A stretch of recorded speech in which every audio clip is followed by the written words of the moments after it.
Hari ini Nikita Mirzani kembali menghadiri sidang dengan agenda pembacaan replik dari jaksa penuntut umum.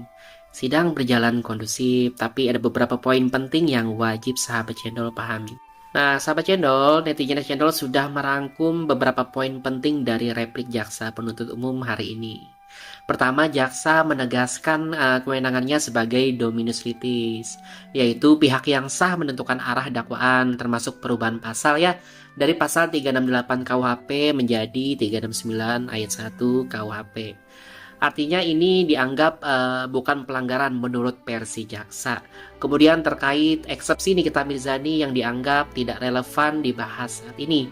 Karena menurut jaksa penuntut umum, poin-poin eksepsi masuk ke materi pokok perkara yang harusnya sih ya, menurut jaksa itu diuji di pembuktian nanti. Kemudian jaksa penuntut umum juga menyatakan bahwa Reza Gladys adalah korban yang sah, bukan PT Glavica. Jadi menurut jaksa nama PT tidak pernah disebut dalam live streaming, kemudian chat pribadi maupun obrolan kita dengan Dr. Oki, Mail, dan Dr. Reza Gadis.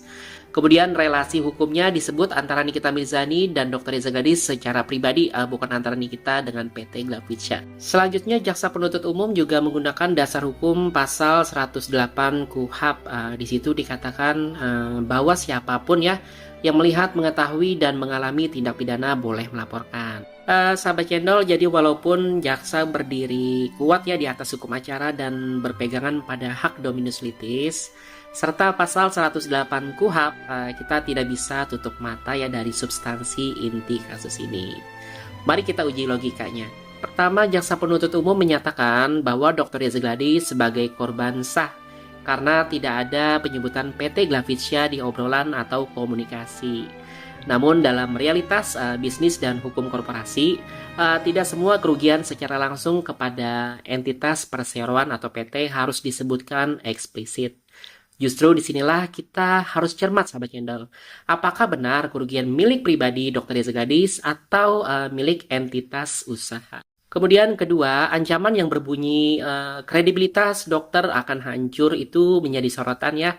Tetapi alat ancamannya adalah foto produk skincare dari e-commerce. Jadi pertanyaannya, apakah foto produk dari e-commerce yang diduga bermasalah bisa dianggap sebagai ancaman terhadap kredibilitas profesi seorang dokter? Padahal yang saya ketahui ya, menurut etika profesi, dokter tidak boleh menjual produk secara berlebihan dengan embel-embel profesi. Jadi kalau saat itu Dr. Reza Gladys berdagang ya, menurut saya secara etik, ia bukan sedang menjalankan fungsi sebagai dokter tapi sebagai pedagang.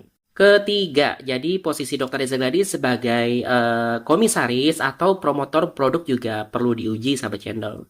Jadi di dalam struktur PT komisaris adalah pengawas, bukan pelaksana operasional. Maka sulit untuk melekatkan ancaman terhadap pribadi Reza ya kalau yang diserang adalah produk komersial dari PT. Keempat, jadi Dr. Reza Gladys kan aktif ya berjualan produk Glavica di TikTok pribadinya. Maka pertanyaan hukum yang layak kita uji adalah apakah benar reputasi profesi medis bisa hancur karena produk yang dia jual di luar kapasitas kedokterannya disoroti. Nah, dengan segala kerumitan posisi hukum ini, menurut netizen channel, replik jaksa penuntut umum memang solid secara prosedural, tapi substansi dakwaan masih goyah sahabat channel.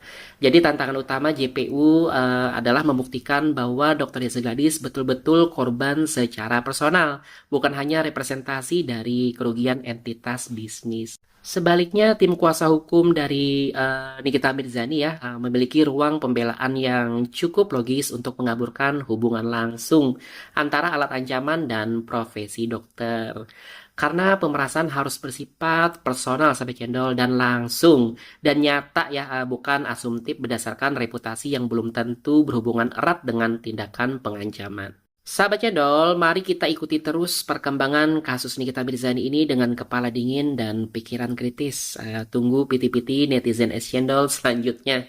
Karena kita akan membedah secara lebih tajam antara konsep korban, alat ancaman, dan kepemilikan dalam tindak pidana pemerasan. Jangan lupa like, follow, dan kasih pendapat kalian di kolom komentar.